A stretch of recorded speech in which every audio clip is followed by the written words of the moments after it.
السلام علیکم ورحمۃ اللہ وبرکاتہ۔ نحمده ونصلی علی رسولہ الکریم، اما بعد فاعوذ باللہ من الشیطان الرجیم، بسم اللہ الرحمن الرحیم، رب اشرح لی صدری ویسر لی امری واحلل عقدۃ من لسانی یفقہوا قولی۔ عفو درگزر کے بارے میں کوئی اپنا کچھ شیئر کرے گا؟ پڑھنے کے بعد کوئی عمل میں کچھ لائے کہ نہیں لائے؟ جی، کہ جس کے دل میں کینہ ہوتا ہے اس کی توبہ قبول نہیں ہوتی، اور تو اس پہ پھر میں نے ماما سے جا کے حدیث ڈسکس کی، اور پھر ہم نے یہی ڈیسائیڈ کیا کہ اگر ہم کبھی غلطی سے کرنے بھی لگیں گے کسی کی غیبت یا کسی کے بارے میں بری بات، تو ہم ایک دوسرے کو منع کریں گے اور انشاءاللہ نہیں کریں گے۔ بالکل۔ اور کنٹرول بہت زیادہ آیا، مطلب پہلے میں فوراً ریاکٹ کر دیتی تھی، لیکن اب جب عفو درگزر جب سے آیا تو فوراً ریاکشن نہیں کرتی، اپنے اوپر کنٹرول آ گیا، اور یہ مجھے لگتا ہے نفس کی بہت ہی اچھی ٹریننگ ہوتی ہے کہ آپ جب آپ کے اندر سیلف کنٹرول آ جاتا ہے۔ ٹھیک ہے جی۔ کل میں نے جا کے تزکیہ کیا اور میں نے نوٹ ڈاؤن کیا کہ کون کون سی ایسی باتیں ہیں، محاسبہ کیا، یعنی اپنا محاسبہ کیا۔ ہاں جی، کہ کون کون سی ایسی باتیں جو میرے دل میں بہت بڑی بڑی سی ہیں، فیملی میں جو بھی جیسی بھی نا، تو جو بھی میں نے لکھی ہیں تو اس میں جو میں نے اینڈ نکالا وہ یہ تھا کہ وہ باتیں میرے لیے بڑی نہیں تھی، دوسروں نے مجھے پوائنٹ آؤٹ کر کے اچھا تمہیں یاد ہے فلانی جگہ پہ فلانے بندے ایسا کہا تھا تو مجھے ایسا بالکل اچھا نہیں لگا تھا تمہارے بارے میں، تو وہ بنتے بنتے لوگوں کی ڈسکشن ہوتے ہوتے میرے دل میں بہت بڑی ہوگی، حالانکہ اس اسپاٹ پہ مجھے کچھ بھی فیل نہیں ہو رہا تھا۔ تو میں کہتی کتنا بیس کرتا ہے ہم لوگ کی باتیں۔ آپ کو معلوم ہے کہ بہت سارے تعلقات کی خرابی، بہت سے گناہوں کا سبب زبان ہوتی ہے، کیونکہ ہم ایک بات ایک جگہ سنتے ہیں، وہاں سے اٹھتے ہیں دوسری جگہ جاتے ہیں، وہاں جا کے وہ بات کر دیتے ہیں، اس کی بات اس کے خلاف ادھر پہنچائی، ادھر کی ادھر، ادھر کی ادھر، اس کا نقصان کیا ہوتا ہے؟ پھر دل پھٹتے ہیں، دلوں کے اندر ایک کدورت سی آ جاتی، دلوں میں میل آ جاتا ہے۔ ایک چیز جسے ہم محسوس ہی نہ کریں، جب کوئی ہمیں پوائنٹ آؤٹ کرتا ہے تو ہم محسوس کرنے لگتے ہیں، ہاں بھائی واقعی میں نے تو سوچا ہی نہیں تھا۔ تو اس میں ہمیں جہاں خود دوسروں کو معاف کرنا ہے، وہاں دوسروں کے خلاف لوگوں کو بھڑکانا نہیں ہے، ٹھیک ہے نا؟ کیونکہ اگر ہم دوسروں کے بارے میں کسی کو بھڑکائیں گے تو کیا ہوگا؟ ہمارے بارے میں کوئی کسی اور کو بھڑکا دے گا، تو اس طرح کبھی بھی امن چین نہیں ہوتا۔ اللہ سبحانہ وتعالیٰ کی ایک صفت العفو بھی ہے، ان اللہ لعفو غفور۔ ایک اور جگہ آتا ہے فإن اللہ کان عفوا قدیرا، یعنی اللہ تعالیٰ قدرت رکھنے کے باوجود معاف کرنے والا ہے۔ اللہم انک عفو تحب العفو فاعف عنی، اور یہ دعا کب کے لیے سکھائی گئی؟ اس بڑی رات کے لیے، لیلۃ القدر کے لیے۔ تو قرآن مجید میں کئی بار اللہ سبحانہ وتعالیٰ کی یہ صفت بیان ہوئی ہے کہ اللہ تعالیٰ عفو غفور ہیں، عفو قدیر ہیں، عفو حلیم ہیں، تاکہ ہم بھی اپنے اندر جھانک کر دیکھ سکیں کہ جس رب کی عفو کرم کے ہم محتاج ہیں، کیا ہمارے اندر بھی کوئی رتی ہے اس میں سے ایسی کسی صفت کی یا ایسی کسی خوبی کی کہ ہم بھی دوسروں کو معاف کرنے والے ہوں؟ ٹھیک۔ اب چونکہ آپ لوگ بہت مصروف ہوتے ہیں، ورنہ میں آپ کو یہ کام دیتی کہ آپ قرآن مجید میں سے ان آیات کو نکال لائیں جن میں اللہ تعالیٰ کی یہ صفت بیان ہوئی ہے، کیونکہ اللہ تعالیٰ کے ناموں پر غور و فکر کرنے کا طریقہ یہی ہے۔ ٹھیک، چلیے آگے چلیں۔ یہ کسی نے لکھا ہے معاف کرنے کے فوائد، لکھتے ہیں کہ زندگی میں خوش رہنے اور کامیاب ہونے کا راز دوسروں کو معاف کرنے میں ہے۔ معاف کرنا مضبوط لوگوں کا شیوا ہے۔ معاف کرنا رحمان کے محسنین اور مقربین بندوں کی صفت ہے اور ہمارے رسول صلی اللہ علیہ وسلم کی پیاری سنت ہے۔ معاف کرنے سے رب کی رضا اور خوشنودی حاصل ہوتی ہے۔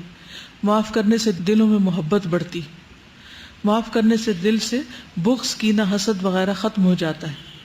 معاف کرنے والوں کو اللہ تعالیٰ پسند کرتا ہے اور ان کے گناہوں کو معاف کر دیتا ہے۔ معاف کرنے والوں کو جنت جیسی نعمت کی بشارت دی گئی۔ دراصل معافی بہترین انتقام ہے، یعنی انتقام لینا ہی ہے تو معاف کر کے لے لیں۔ جیسے یہ دعا بھی ہے نا، اللہم متعنی بسمعی وبصری واجعلہم الوارث منی وانصرنی علی من یظلمنی وخذ منہ بثأری۔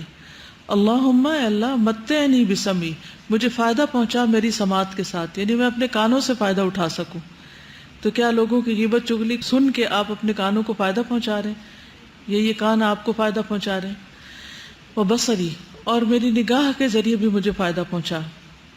اور یہ فائدہ کب ہوگا؟ نگاہوں کا فائدہ کب ہوتا ہے؟ جب آپ ایسی چیزیں دیکھتے ہیں جو آپ کے علم میں، اخلاق میں، اور آپ کے کردار میں بہتری لاتی ہیں۔ وَجَعَلْهُمَ الْوَارِثَ مِنِّي، اور ان دونوں کو میرا وارث بنا دے، یعنی صدقہ جاریہ بنا دے۔ وَانصُرْنِي عَلَىٰ مَن يَظْلِمُنِي، اور جو مجھ پر ظلم کرے اس کے خلاف تو میری مدد فرما۔ وَخُذْ مِنْهُ بِثَأْرِي، اور میرا بدلہ تو خود لے لے اس سے۔ ٹھیک ہے، تو اللہ سبحانہ وتعالی بس اتنا ہی بدلہ لے گا جتنا وہ بندہ مستحق ہوگا۔ اگر ہم خود لیتے ہیں تو بعض اوقات ظلم کر جاتے ہیں۔ چلیے اگلی حدیث پڑھتے ہیں، حدیث نمبر 116۔ عن ابی ایوب الانصاری ان رسول اللہ صلی اللہ علیہ وسلم قال لا يحل لرجل ان يهجر اخاه فوق 3 ليال يلتقيان فيعرض هذا ويعرض هذا وخيرهم الذي يبدأ بالسلام، رواہ البخاری کتاب الادب۔ سیدنا ابو ایوب انصاری رضی اللہ عنہ سے روایت ہے کہ رسول اللہ صلی اللہ علیہ وسلم نے فرمایا، کسی آدمی کے لیے جائز نہیں کہ وہ اپنے کسی بھائی کو 3 رات سے زیادہ کے لیے چھوڑ دے، اس طرح کہ جب دونوں کا سامنا ہو تو یہ بھی منہ پھیر لے اور وہ بھی منہ پھیر لے، اور ان دونوں میں سے بہتر وہ ہے جو سلام میں پہل کرے۔ عن ابی ایوب الانصاری ان رسول اللہ صلی اللہ علیہ وسلم قال لا يحل لرجل ان يهجر اخاه فوق 3 ليال يلتقيان فيعرض هذا ويعرض هذا وخيرهم الذي يبدأ بالسلام، رواہ البخاری۔ عن ابی ایوب، ابو ایوب الانصاری رضی اللہ عنہ سے روایت ہے۔ پہچانتے ہیں آپ ان کو کون ہیں؟ کیا خوبی تھی ان کی، کیا پہچان؟ کہ انہوں نے سب سے پہلے نبی صلی اللہ علیہ وسلم کی مہمانی کی تھی جب آپ مدینہ پہنچے تھے۔ ان رسول اللہ، کہ بے شک رسول اللہ صلی اللہ علیہ وسلم نے قال فرمایا، لا یحل، نہیں حلال نہیں جائز، لرجل کسی انسان کے لیے، ان یہجر کہ چھوڑ دے، اخاہ اپنے بھائی کو، فوق اوپر، 3 لیال راتوں کے، 3 راتوں سے زائد۔ عربی میں رات گننے کے لیے استعمال ہوتا ہے اور ہمارے یہاں اردو میں دن، یعنی 3 دن تک۔ یلتقیانی، دونوں باہم ملیں، فیعرض ھذا، تو منہ پھیر جائیے، اعراض برتئیے، ویعرض ھذا، اور دوسرا بھی اعراض برتے۔ وخیرہما، اور ان دونوں میں سے بہتر، الذی، وہ ہے جو یبدأ بالسلام، ابتدا کرے سلام کے ساتھ، جو سلام میں پہل کرے وہ دونوں میں سے زیادہ اچھا ہے۔ سوچئے آپ میں سے کسی کی کسی دوسرے کے ساتھ ایسی ناراضگی تو نہیں کہ آپ نے بول چال چھوڑی ہوئی ہو، کسی بہن بھائی کے ساتھ، دوست کے ساتھ، کولیگ کے ساتھ، ہاسٹل میٹ کے ساتھ، یہ تو حلال ہی نہیں، تو پھر کیا ہے یہ؟ حرام۔ تو دن رات حرام کا ارتکاب کرتے رہیں گے کہ ایک دوسرے سے اعراض برتتے رہیں، جب وہ نظر آئے تو ادھر منہ پھیر لیا ہوں، اور دونوں کا یہی حال ہے۔ تو دونوں میں سچا کون ہے؟ جو سلام میں پہل کر لے۔ لیکن کیا ہماری ایگو ہمیں یہ اجازت دے گی؟ تو سب سے پہلے یہاں فرمایا گیا کہ لا یحل، حلال ہی نہیں، جائز ہی نہیں، لرجل، کسی انسان کے لیے، ان یہجر، کہ چھوڑ دے۔ ہجرت کا معنی کیا ہوتا ہے؟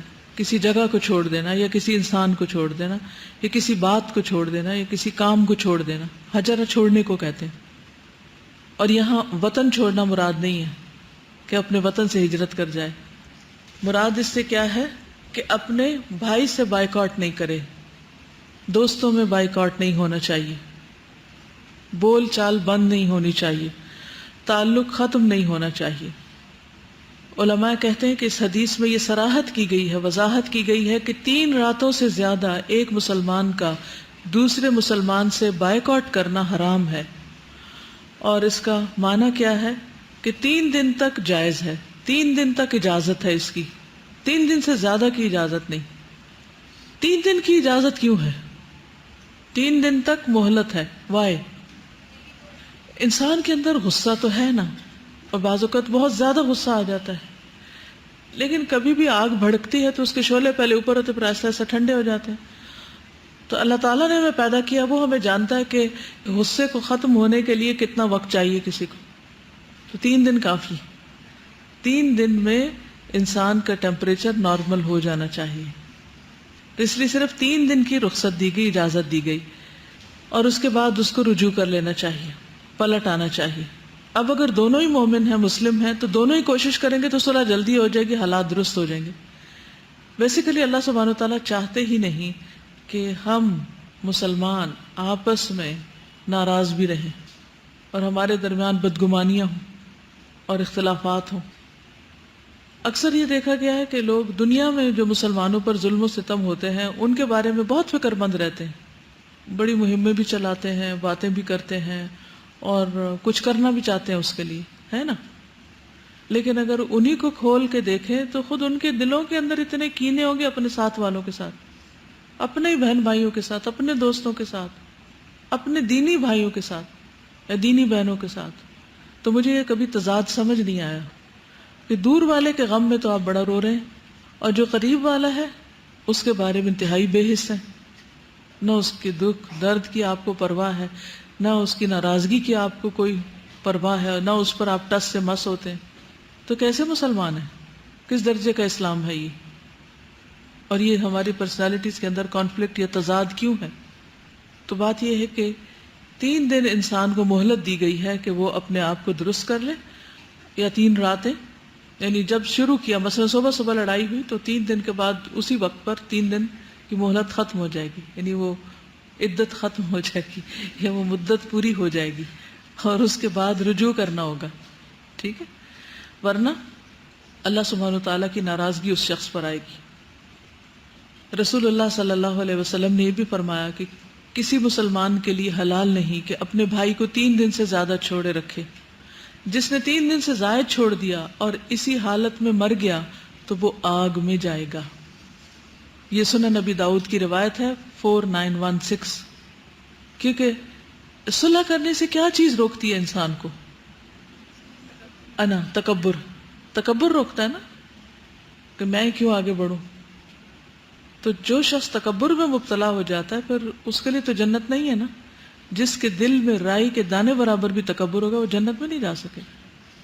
اور یقین کیجئے کہ اگر تکبر ختم ہو جائے تو مسئلے ختم ہو جائیں.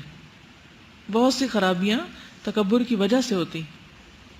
کچھ لوگ اس لیے بھی صلح نہیں کرتے کہ ان سے صلح کر لی تو پھر یہ تنگ کریں گے. دیکھیں یہ کوئی سلوشن ہے؟ ناراض رہنا سلوشن ہے تنگی سے بچنے کے لیے؟ نہیں، سلوشن نہیں ہے. جو آپ کو تنگ کرتا ہے آپ اس کو لے کے بیٹھ جائیں ذرا اور اسے پوچھیں تم مجھے کیوں تنگ کرتے ہو. سیدھی بات کریں. قولوا قولا سدیدا یصلح لکم اعمالکم ویغفر لکم ذنوبکم. ہم بات ہی نہیں کرتے دوسرے سے، بات کرنا ہی نہیں چاہتے. ہم صاف کہہ دیتے ہیں نہیں میں بات ہی نہیں کروں گی، میں اس ٹاپک پہ بات ہی نہیں کرنا چاہتی. تو جب آپ نے لاک لگا لیا تو پھر مسئلے کا حل کہاں سے ہوگا؟ تو کسی سے بھی بات کرنا نہیں چھوڑیں. ناراضگی سے کرنی ہے، فرملی کرنی ہے، کیسے بھی کرنی ہے، لیکن بات کریں. تو اس کمپلیکس سے باہر آئیں. اور جو بات کرے گا، جو آگے بڑھ کے مسئلے کا حل تلاش کرے گا، وہ اللہ کے یہاں بہت بڑا اجر پائے گا. ہشام بن عامر سے روایت ہے کہ میں نے نبی صلی اللہ علیہ وسلم کو فرماتے ہوئے سنا ہے، کسی مسلمان کے لیے جائز نہیں کہ 3 دن سے زیادہ اپنے کسی مسلمان بھائی سے قطع تعلقی رکھے. اگر دونوں ہی 3 دن سے زیادہ قطع کلامی کیے رکھیں تو وہ جب تک اس حال پہ رہیں گے حق سے دور رہیں گے، حق سے دور رہیں گے. اور جو پہلے رجوع کر لے گا اس کا یہ پہل کرنا اس کے لیے کفارہ بن جائے گا. یعنی جو لڑائی جھگڑا کیا اور غلطی کی وہ اس کے لیے کفارہ. اگر اس نے دوسرے کو سلام کیا، یعنی وہ صلح چاہتا ہے، اس نے دوسرے کو سلام کیا اور اس نے جواب نہ دیا. یہ بھی تو ہوتا ہے نا، آپ آگے بڑھتے ہیں، آپ سلام کرتے ہیں، یا بعض اوقات کیوں نہیں بڑھتے؟ کیونکہ آپ کو یہ ڈر ہوتا ہے کہ یہ مجھے جواب نہیں دے گا. تو آپ نے سلام کیا لیکن دوسرے نے، سامنے والے نے جواب نہیں دیا، تو سلام کرنے والے کو فرشتے جواب دے دیں گے، اس کا جواب آ جائے گا. اس انسان سے زیادہ بہتر ہستیاں جواب دیں گی جن کی دعا لگ جائے گی. اور رد کرنے والے کو شیطان، اس کے ساتھ شیطان ہو جائے گا جو سلام کا جواب نہیں دے رہا. اگر وہ دونوں قطع تعلق ہی کی حالت میں مر گئے تو جنت میں کبھی اکٹھے نہ ہو سکیں گے. یعنی اگر کسی اور نیکی کی وجہ سے جنت میں چلے بھی گئے تو وہاں کبھی اکٹھے نہیں ہو سکیں گے. تو آپ دیکھیے بعض اوقات خون کے رشتے ہوتے ہیں, بعض اوقات بہت پیار کے رشتے ہوتے ہیں, اور عموماً ناراضگیاں ہوتی بھی وہی ہیں جہاں قریبی تعلقات ہوتے ہیں, محبت کے رشتے ہوتے ہیں. اور کئی بار آپ نے دیکھا ہوگا کہ جن لوگوں سے آپ کی بہت لڑائی تھی پھر ان سے بہت اچھی دوستی بھی ہو گئی, کیونکہ دل تو الٹ پلٹ ہوتے ہی رہتے ہیں.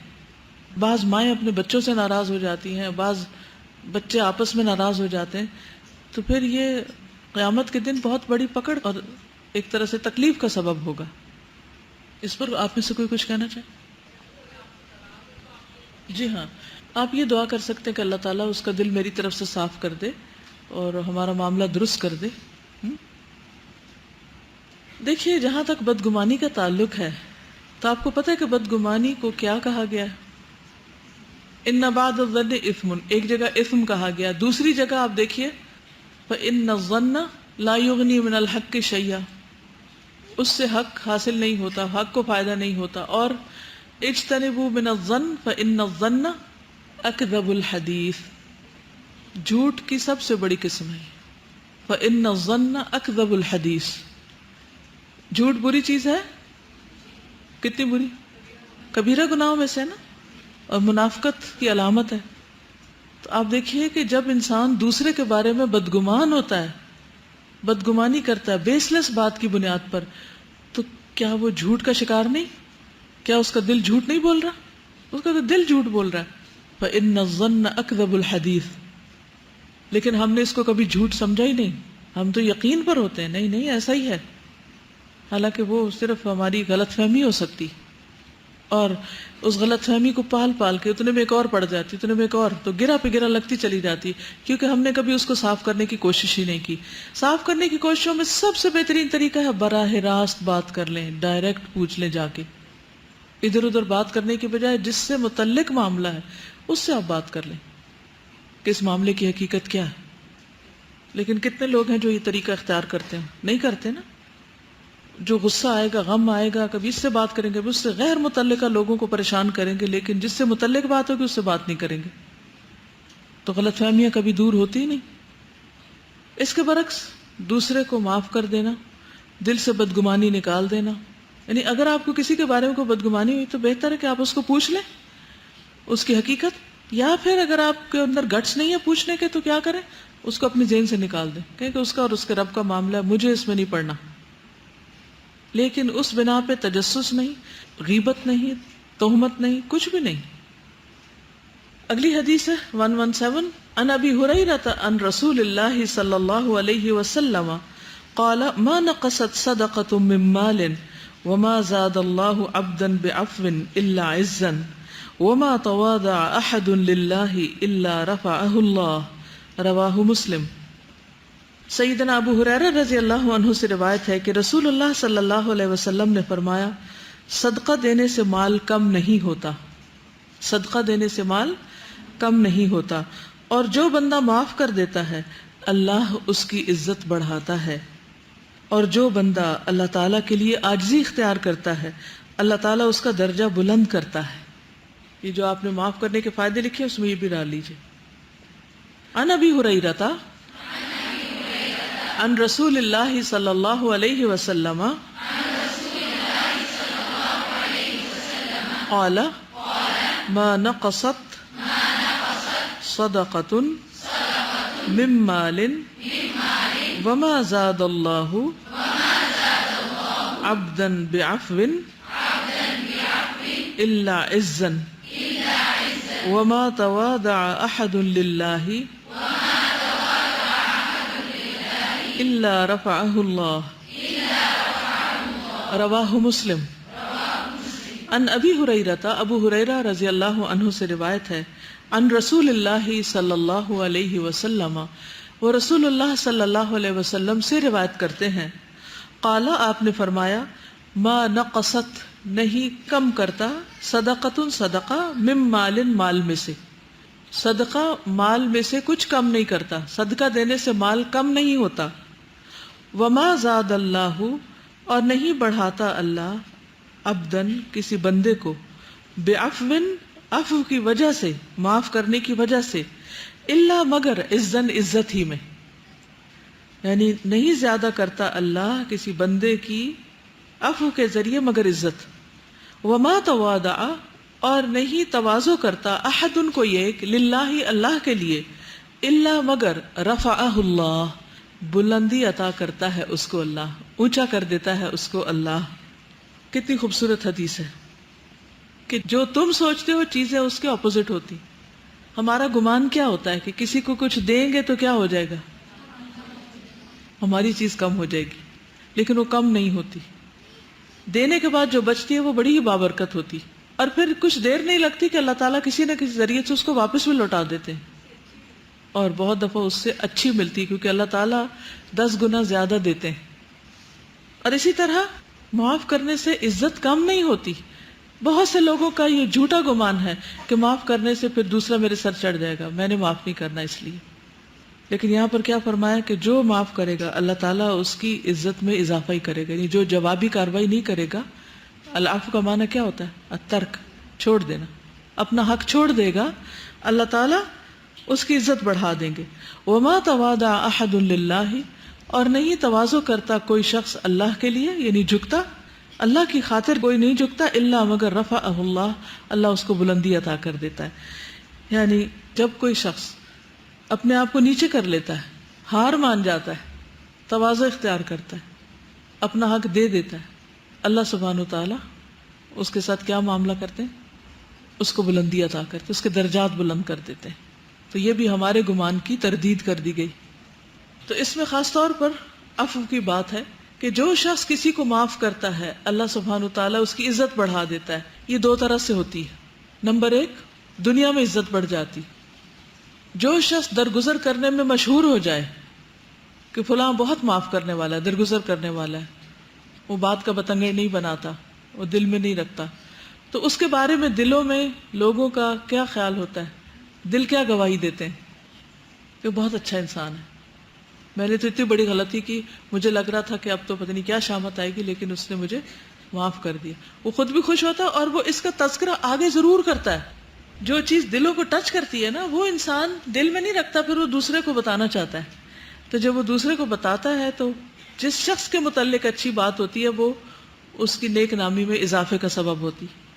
اس کے برعکس اگر کوئی شخص کسی سے معافی مانگتا اور وہ اس کو معاف نہیں کرتا تو وہ جا کے پھر اس کے بارے میں کیا رائے دیتا ہے؟ دوسروں کے سامنے کیا دیتا ہے؟ فلاں بڑا مغرور ہے، اچھی رائے نہیں دیتا، وہ بہت تھوڑ دلا ہے، بہت سٹنجی ہے، اس نے ایسا نہیں کیا، ایسا کیا. تو اب دونوں میں سے عزت کس کی بنی؟ جس نے معاف کیا. اور معاف کرنا مشکل کام تھا، لیکن اللہ سبحانہ وتعالیٰ نے اس کو بہترین اجر دیا. دوسرا یہ کہ اس کا اجر آخرت میں ہوگا اور وہاں اس کی بہت عزت ہوگی. اللہ تعالیٰ اس کا اکرام کریں گے، اللہ تعالیٰ کے فرشتے اس کو عزت دیں گے اور وہ معززین، مقربین، مکرمین میں شامل ہوگا. تو گویا اللہ سبحانہ وتعالیٰ عاجزی کا بدلہ کس طرح دیتے ہیں؟ دنیا میں مقام دے کر. اسی لیے حدیث کے آخری حصے میں کیا ہے کہ جو تواضع اختیار کرتا ہے، معاف کر دیتا ہے دوسرے کو، تو پھر اللہ تعالیٰ اس کے درجے، اس کی ناموری، اس کی عزت بڑھا دیتے ہیں. اس کی انکساری لوگوں کے دلوں میں گھر کر جاتی، محبت بنا دیتی، اور اس سے اس کا مرتبہ بڑھنے لگتا ہے. اور دوسرا یہ ہے کہ جب وہ معاف کرتا ہے تو اس کا نام اعمال جو ہے وہ بھی وزنی ہوتا ہے، اس کے درجات بڑھنے لگتے ہیں. تو جتنی بڑی کوئی کسی کی غلطی معاف کر دیتا ہے اس کا درجہ اتنا ہی بڑھ جاتا ہے، اتنی ہی اس کو آخرت میں عزت ملے گی، اتنا ہی اس کے درجات بلند ہوں گے. ہم کہتے ہیں یا اللہ تو ہمارے درجات بلند کر دے. دعا مانگتے ہیں کبھی، یا اپنے لیے، دوسروں کے لیے. ورفع درجتہ فی المہدیین، مردے کو جو دعائیں دی جاتی ہیں اس میں سے بھی ایک دعا ہے کہ ہدایت یافتہ لوگوں میں اس کے درجات کو بڑھا دے. تو یہ درجات کس کے بڑھتے ہیں؟ جن کے اندر کیا صفت ہوتی، کیا خوبی ہوتی؟ عاجزی ہوتی ہے، جو معاف کرنا جانتے ہیں. جیسے واقع عفق میں بھی دیکھتے ہیں نا کہ بعد میں بھی ان لوگوں کا جب تذکرہ ہوا حضرت عائشہ رضی اللہ عنہا کے سامنے بھی، تو آپ نے ان کی تعریف ہی کی یا اس طرح کی کوئی بات نہیں کی کہ جس سے احساس ہوتا ہے کہ اچھا وہ غلط بات جو تھی، لیکن ان کے جو اچھے اعمال تھے، جیسے مسلمان بھی کچھ شامل ہو گئے تھے تو ان کے بارے میں بھی لوگوں کی اچھی رائے برقرار رہی. پھر دوسرا یہ کہ جیسے ایک ہے کسی کے جاننے والوں میں ڈیتھ ہوئی تو ان کا ایکسیڈنٹ ہو گیا روڈ کراس کرتے ہوئے، تو بعد میں جیسے ہو جاتا ہے کہ اچھا اس کا کیا کریں کہ یہ مرڈر ہو گیا یا اس طرح. تو انہوں نے کہا کہ کھڑے کھڑے ان کے بچوں نے معاف کر دیا رکشہ والے کو، اور صرف یہ کہہ کے معاف کر دیا کہ ابو کی عادت تھی کہ وہ معاف کیا کرتے تھے، اگر وہ ہوتے تو معاف کر دیتے. یعنی یہ فیصلہ کھڑے کھڑے ہو گیا. یعنی گواہی کیسے. اور جس تک یہ خبر پہنچی اور آج ہم تک پہنچی تو وہ ان کے درجات کی بلندی کا ذریعہ بنی نا، ان کے ثواب میں اضافے کا ذریعہ بنی. تو اصل میں معاف کرنا کیا ہے؟ جوابی کارروائی نہ کرنا.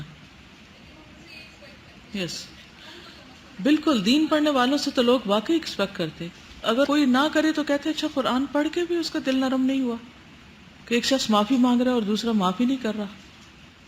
میں یہ سوچ رہی ہوں کہ ہم لوگ عزت ڈھونڈنے کے لیے معاف نہیں کرتے. ہم عزت اپنی چاہتے ہیں کہ ہماری ہر طرح سے عزت ہو، تو عزت کے لیے معاف ہم نہیں کرتے. تکبر کر کے عزت ہاں چاہتے جی. ہیں. حالانکہ اللہ تعالیٰ نے اور نبی صلی اللہ علیہ وسلم نے ایک اور طریقہ بتایا جو اس کے برعکس ہے، اور ہم نے اس کو بالکل الٹ اختیار کیا ہوا ہے. بالکل. ہم لوگوں نے اپنے دل کو اتنا سخت کر لیا کہ ہمیں پتہ نہیں چلتا برائی کرتے ہوئے، اور پھر بھی ہم اللہ سے امید رکھتے ہیں کہ وہ ہمارے دل کو نرم کرے گا اور ہمیں ہدایت ملے گی. حالانکہ ہدایت کے لیے پہلے ہمارے دل کو اس کا طلبگار ہونا چاہیے. یہاں سے اسلام آباد سے لاہور جاتے ہوئے میں ماؤنٹینس کو دیکھ رہی تھی. کچھ ایسے تھے جو بالکل سٹونز تھے نا، ماؤنٹین بہت سخت سے اور پتھر بالکل، لیکن ان کے اندر بھی پودے اگے ہوئے تھے. اور میں نے ذرا غور کیا تو مجھے پتہ چلا ان کے اندر ایک کٹ سا ہے، ایک لائن ہے جس کے اندر سے پودا نکلا ہوا ہے. تو میں نے سوچا کہ جب ہم اپنے دل کو بہت سخت کر لیتے ہیں تو اس میں سے کبھی بھی کوئی پلانٹ گرو نہیں کر سکتا. دوسرے لفظوں میں خیر نہیں پھوٹ سکتا. جی. قرآن مجید میں پہلے پارے میں بتا دیا گیا نا کہ او اشد قسوہ وان من الحجارۃ لما يتفجر ويخرج منه الماء. اور مسٹیک ہم سے تھوڑی سی یہ ہو جاتی ہے کہ جیسے کل بات ہو رہی تھی کہ کبھی کوئی بات ہو رہی ہوتی ہے تو ہم اس وقت تو چپ ہو جاتے ہیں یا معاف کر دیتے ہیں یا شو یہ کرتے ہیں کہ ٹھیک ہے. لیکن جب کوئی دوسرا معافی مانگنے لگتا ہے، جیسے انہوں نے کل آرکیٹیکٹ کی بات کی تھی کہ بعد میں انہوں نے ذرا شرمندہ ہو کے کال کیا، ہم اس وقت شروع ہو جاتے ہیں کہ اب موقع ہم یاد کروائیں اس کو کہ میں کہاں کہاں صحیح تھی. بالکل. کیا اپنے آپ کو صحیح ثابت کرنا ہی دنیا کا سب سے بڑا اچھا کام ہے؟ ہاں؟ یا کوئی بھی جو جھگڑا ہوتا ہے یا معاملہ ہوتا ہے، یا ہم صحیح ہوتے ہیں یا غلط ہوتے ہیں. اگر ہم غلط ہیں اور صحیح ثابت کر رہے ہیں تو بہت ہی بڑا بلنڈر کر رہے ہیں، بہت بڑا جھوٹ بول رہے ہیں اور بہت ظلم کر رہے ہیں. اور اگر ہم صحیح ہیں تو ہمیں صحیح ثابت کرنے کی خود کو ضرورت نہیں ہے، ہم صحیح ہیں. اور وہ اگر صحیح ہے تو آپ کی سچائی کسی نہ کسی کو کھل جائے گی، سب کے سامنے آ جائے گی. کوشچن ذہن میں آ رہا ہے کہ اگر آپ نے ایک دفعہ کسی سے معافی مانگی ہے اور وہ معاف کرنے پہ تیار نہیں ہے تو کیا بار بار مانگنی چاہیے یا درس ناف؟ ہاں، جب موقع ہو مانگ لینی چاہیے. بار بار ریپیٹ کریں اس چیز کو؟ نہیں، ایک ہی دن میں کئی بار نہیں، تھوڑا وقت دے کے پھر اور تھوڑا وقت دے کے. وہ اس طرح ایک چھوٹا سا انسیڈنٹ ایکچولی فیملی میں اس طرح ہوا تھا کہ بچوں کی شادیوں کی وجہ سے نا امی کا اپنی بہن اور بھائی کے ساتھ نا وہ بول چال بند تھی کپل آف ایئرس. تو میں نے جب آپ کے لیکچر سننے شروع کیا تو کافی میرا مائنڈ میں نا اس طرح کی چیزیں آئی، تو میں نے انہیں فورس کیا کہ آپ ان کو خود بلائیں جا کے نا. تو پہلے وہ بھائی کے پاس گئیں، مطلب دیٹ واز اندر سٹی، تو بھائی نے معاف کر دیا، صلح ہو گئی آپس میں. لیکن جب بہن کے پاس گئی، بہن نے معاف کرنے سے انکار کر دیا. And like when she came back she was just crying. تو کیا کریں، اب دوبارہ جائیں؟ مطلب اس طرح کی سچویشن میں اب ان کو نہیں جانا چاہیے، اب کسی اور کو، بہن کو سمجھانا چاہیے. ٹھیک ہے، کیونکہ صلح کرانا جو ہے وہ بذات خود ایک بہت بڑی نیکی ہے. یعنی بعضوں کا دو لوگ نہیں ریزالو کر پا رہے آپس میں تو کسی تیسرے کو بیچ میں پڑھنا چاہیے. حدیث نمبر 118 عن ابی عبداللہ الجدلی یقول سألت عائشة عن خلق رسول اللہ صلی اللہ علیہ وسلم فقالت لم يكن فاحشا ولا متفحشا ولا سخابا في الأسواق ولا يجزئ بالسيئة السيئة ولكن يعفو ويصفح رواہ الترمذی. ابو عبداللہ جدلی سے روایت ہے کہ میں نے سیدہ عائشہ رضی اللہ عنہا سے رسول اللہ صلی اللہ علیہ وسلم کے اخلاق کے بارے میں پوچھا تو انہوں نے فرمایا آپ طعن و تشنیع کرنے والے، فحش کام کرنے والے، بازاروں میں چیخنے والے اور برائی کا بدلہ برائی سے دینے والے نہ تھے، بلکہ معاف کرتے اور درگزر فرماتے. عن ابی عبداللہ الجدلی یقول سألت عائشة عن خلق رسول اللہ صلی اللہ علیہ وسلم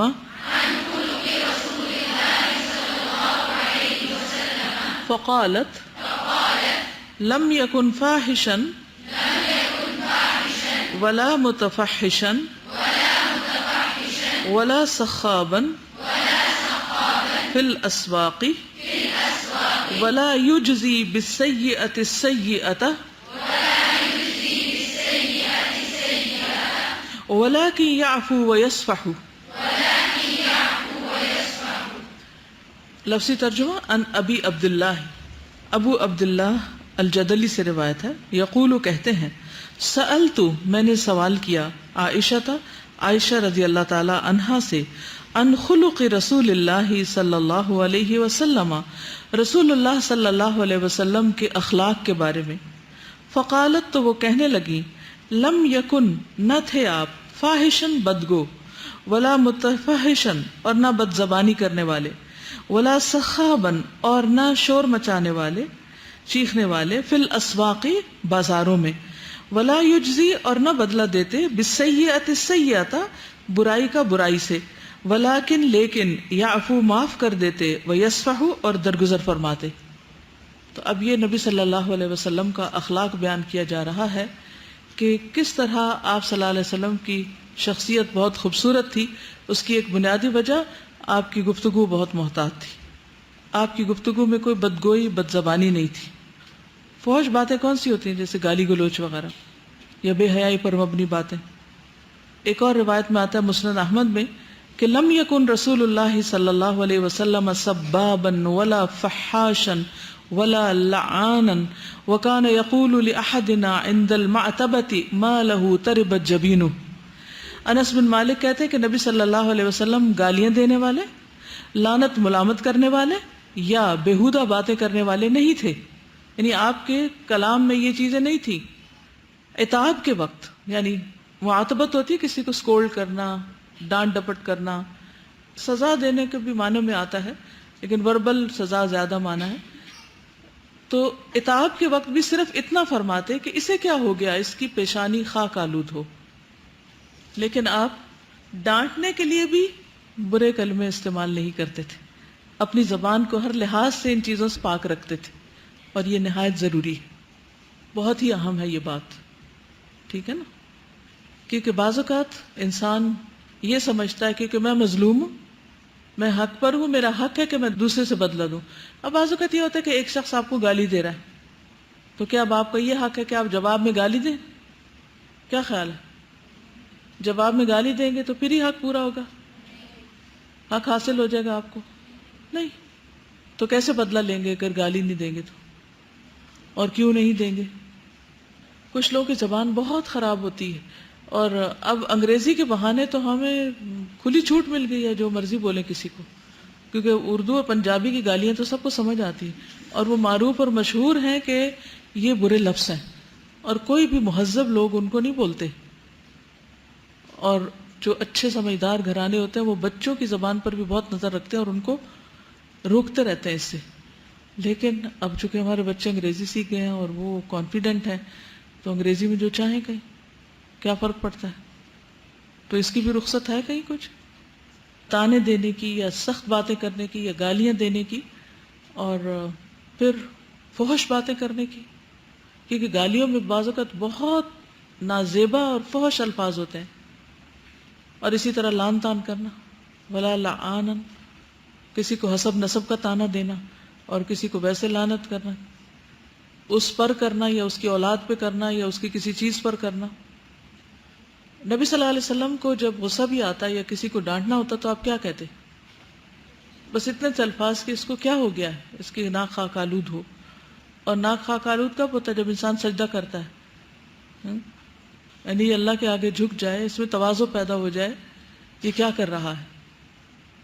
انس بن مالک کہتے ہیں کہ نبی صلی اللہ علیہ وسلم نے ایک آدمی پر پیلا رنگ دیکھا تو آپ کے اوپر ناگواری کے اثرات آ گئے اور فرمایا کہ اگر تم اس شخص کو یہ رنگ دھو دینے کا حکم دیتے تو کیا ہی اچھا تھا کہ کوئی جا کے اس سے کہے کہ یہ دھو ڈالو. اور نبی صلی اللہ علیہ وسلم کی یہ عادت مبارکہ تھی کہ کسی کے سامنے اس طرح چہرہ لے کر نہ آتے جس سے ناگواری کا اظہار ہوتا. سبحان اللہ. یعنی ناگواری منہ پہ رکھ کے بات نہیں کرتے تھے. اخلاق کی بلندی دیکھیے آپ. اچھا، اب جب اس شخص کو دیکھا کہ اس نے پیلا رنگ اپنے اوپر پھینکا ہوا زعفران ہے یا کچھ اور، تو آپ کو پسند نہیں آیا. تو آپ نے یہ نہیں کہا دیکھو دیکھو یہ کیا لگ رہا ہے، کچھ نہیں کہا. آپ نے کیا فرمایا؟ اگر تم اس کو دھونے کا کہہ دو تو کتنا اچھا ہو. اس میں نہ کوئی غیبت ہے، نہ کسی پہ تانا ہے، کچھ بھی نہیں. کیا ہے پھر سولوشن؟ جو چیز بادر کر رہی ہے اس کو ہٹا دو، وہ رنگ ٹھیک نہیں، دھو دو، بس ختم. تو اب آپ اپنے چہروں پر ذرا نظر رکھیں گے، شیشے میں سے دیکھ کے رکھ لیں کہ منہ پھلا کے باتیں نہیں کرنی اور ناگواری ہو، لیکن چہرے کو پھر بھی حد الوسع ایک پریزنٹیبل شکل میں رکھنا ہے. بعض اوقات ہم منہ سے کچھ کہتے نہیں ہیں، بولتے نہیں ہیں، لیکن سب کچھ چہرے سے بول دیتے ہیں، فیشل ایکسپریشن سے سب کچھ کہہ دیتے ہیں، اور پھر وہ بار بار کرنے سے نا عادت بھی بن جاتی. پھر ہمارے چہرے کے جو خد و خال ہیں وہ بھی ویسے ہی ہونے لگتے ہیں. جب کوئی نارمل بات کرے تب بھی پھر وہ ساری چیزیں ویسے ہی ہو جاتی، کیونکہ عادت ہو جاتی ہے نا چہرے کو ویسا کھینچ کھینچ کے. کوشش کر کے اپنے آپ کو مسکرانے پہ مجبور کیا کریں، ٹھیک ہے؟ تو انسان اچھا لگتا، خوبصورت لگتا. خوبصورتی کس کو پسند ہے؟ سب کو پسند ہے. تو پھر ہم سمجھتے صرف میک اپ کر کے خوبصورت ہوں گے، جبکہ ایک اسمائل آپ کو میک اپ سے زیادہ خوبصورت بنا دیتی. حضرت عائشہ کہتی ہے کہ نبی صلی اللہ علیہ وسلم کو جب کسی کے متعلق کوئی نامناسب خبر ملتی تو یوں نہ کہتے کہ فلاں کو کیا ہوا ہے، کہ یوں کہتا ہے یا کرتا ہے، یعنی تبصرہ نہیں کرتے تھے اس پر، بلکہ یوں فرماتے لوگوں کو کیا ہوا ہے کہ وہ ایسے اور ایسے کہتے ہیں. یعنی ایک کو پن پوائنٹ نہیں کرتے تھے، جنرل بات کرتے تھے. آپ صلی اللہ علیہ وسلم نے فرمایا تم میں سے سب سے بہتر وہ شخص ہے جس کے اخلاق سب سے اچھے ہوں. اچھے اخلاق سے مراد اچھی عادات اختیار کرنا اور گھٹیا کو چھوڑ دینا. ٹھیک ہے؟ ہم عام طور پر صرف آدھی تعریف کرتے ہیں، اس نے اخلاق کیا اچھی عادات اپنانا، لیکن ایک طرف طلب ہے تو ایک طرف ترک بھی ہے، کچھ چیزیں ڈالنا اور کچھ چیزیں نکالنا. آپ میں سے اکثر کو میک اپ کرنے یا کروانے کا اتفاق ہوا ہوگا. تو میک اپ کے آغاز کہاں سے ہوتا ہے؟ فیشیل کرتے ہیں. کتنا ٹائم لگتا ہے؟ پھر بھی شکل تو وہی رہتی ہے. اچھا، بہرحال اب آپ دیکھیے کہ یہ کیا ہے، تخلیہ، صفائی ہو رہی ہے نا. چہرے کے اوپر جو داغ دبے ہیں، جو فالتو بال ہیں، جو کوئی ایسے ڈاٹس ہیں، ان سب چیزوں کو ہٹایا جائے، پھر اس کے بعد اوپر سے کچھ لگایا جاتا ہے. تو حسن اخلاق میں بھی، تزکیہ میں بھی یہی عمل ہوتا ہے، تخلیہ اور تحلیہ. تخلیہ ہوتا ہے پہلے ناپسندیدہ ناگوار چیزوں کو ہٹا دینا. جیسے عام طور پہ آپ دیکھو کہ اگر جیسے پینٹ کرنا ہو تو پہلے کیا کیا جاتا ہے، دیواروں کو کھرچا جاتا ہے اور پھر اس کے اوپر نیا رنگ لگایا جاتا ہے، چاہے وہی کلر کرنا ہو، پھر بھی صحیح کلر وہی ہوتا ہے جو کھرچنے کے بعد لگایا جائے. اور رسول اللہ صلی اللہ علیہ وسلم نے فرمایا یقیناً مجھے اچھے اخلاق کی تکمیل کے لیے بھیجا گیا ہے. تو آپ تو آئے اسی لیے تھے، تو پھر ہمیں کیا کرنا چاہیے کہ جو آپ کا اخلاق تھا وہی اختیار کرنے کی کوشش کرنی چاہیے، تبھی ہم آپ کا اتباع کر سکتے ہیں. قل ان کنتم تحبون اللہ فاتبعونی یحببکم اللہ. کہہ دیجئے اگر ان کنتم تحبون اللہ، اگر تم اللہ سے محبت کرتے ہو تو کیا کرو؟ میری پیروی کرو. تو یہ پیروی صرف نماز کے سنتیں پوری کرنے میں نہیں، بلکہ عام روزمرہ زندگی میں جو اخلاق ہے اس کو بھی اپنانے میں ہے. تو آپ کے اخلاق میں کیا نہیں تھا؟